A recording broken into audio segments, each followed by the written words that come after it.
So today we're going to be making a chicken zoodle soup. Yes, we're going to start off with a rotisserie chicken, some chicken broth right here. I only ended up using 1.5 of these.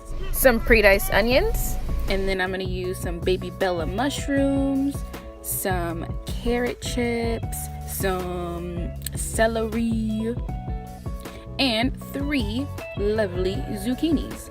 And here's all the seasonings that I chose to use: some chicken seasoning, lemon pepper, seasoning salt, garlic, black pepper, New Orleans seasoning, red pepper, of course, and pink Himalayan salt. So I'm gonna go ahead and dice up, I grabbed like a handful of carrot chips, diced those up. I grabbed a few stalks of celery, diced that up as well. I only diced a little at a time, but I ended up dicing up the whole pack of celery. Then I'm going to go ahead and dice up my mushrooms. I just feel like I'm dicing everything up.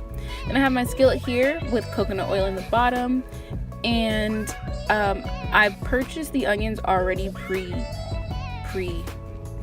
so I wouldn't have to deal with that. And then I just added some minced garlic right there. And I'm going to go ahead and saute this for a little bit until my onions are translucent. I just love the smell of these two things coming together. And then here's all the things that I diced up. Dice them up, and I'm gonna go ahead and toss those into my skillet.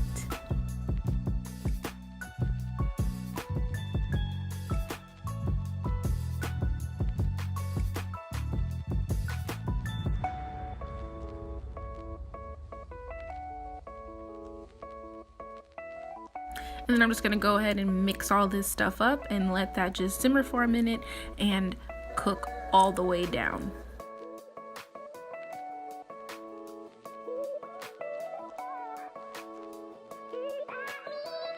Then I'm going to pour a little bit of chicken broth in there just to get things moving right along. Next up, I'm going to grab my veggetti, and I'm going to grab my 3 washed zucchinis. I keep the skin on because I think it has vitamins and nutrients or whatever, so we'll see. This thing is life-saving. It's awesome because you miss noodles so much when you're doing low carb keto. This kind of makes you feel like, girl, you could have some noodles. So yeah, I'm just gonna go ahead and noodleize these. No, noodleize is not a word, but sometimes I make up words and then they are words. It is said and it is done.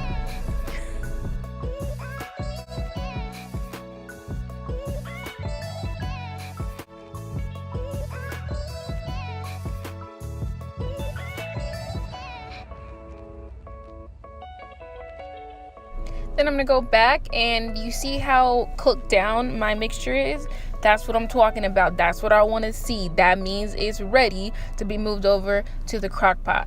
I'm gonna go ahead and pour my chicken broth into the crock pot first.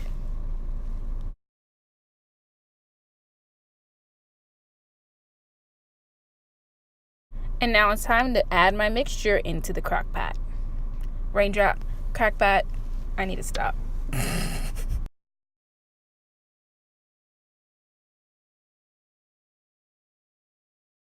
Then I'm just going to go ahead and zhuzh it all around, mix it, make sure I'm getting all the flavors in there or whatever. You know, just, yeah. And then I'm going to go ahead and add in my zoodles because I don't want my zoodles to be crunchy. I want them to be like a noodle consistency. So I'm going to drop those in. You can also like put the vegetables in there while they're crispy, but I just didn't have the time to wait for them to become softened in the crock pot. So, you know, it's up to you. It's your personal preference. Just like any other thing that I do on this channel, do what you want to do, girl or boy. Then I'm going to take this rotisserie chicken and I'm going to use about half of it. So I just pulled the meat away from the bone, and I'm going to go ahead and dump that in the pot. I'm going to use the other half for other things that I want to make throughout the week. So yeah, there's the chicken in the pot. It's getting pretty full. And I'm going to add in like the rest of the chicken broth. So this is like the other half carton. I'm just going to pour that right on top. I have already put a little bit of my seasonings in, so that's already done. And then I'm just going to mix it all again because I want the zoodles to be all throughout the soup. I just don't want some people to get zoodles and other people just don't get them. Like, that's not fair. We support equal rights here. Okay, everybody gets zoodles. You get a zoodle. Everybody gets a zoodle. And then I added a few more seasonings on top because why not? Aesthetics. And that's it, guys. I let it cook for about 3 hours or so. And I'm telling you, it was so good with the family. It was a hit. They were like, oh, so good. Like, I'm not gassing myself up, but I'm saying, though, this was fire. I really hope you guys give this recipe a try. It will not disappoint. This was enough for like 6 or 7 or 8 meals. I don't know. It was a lot, and we was eating off of it for a while. So go make this. Go make it right now. Go get the ingredients, okay? Only you can make these dry bones come alive.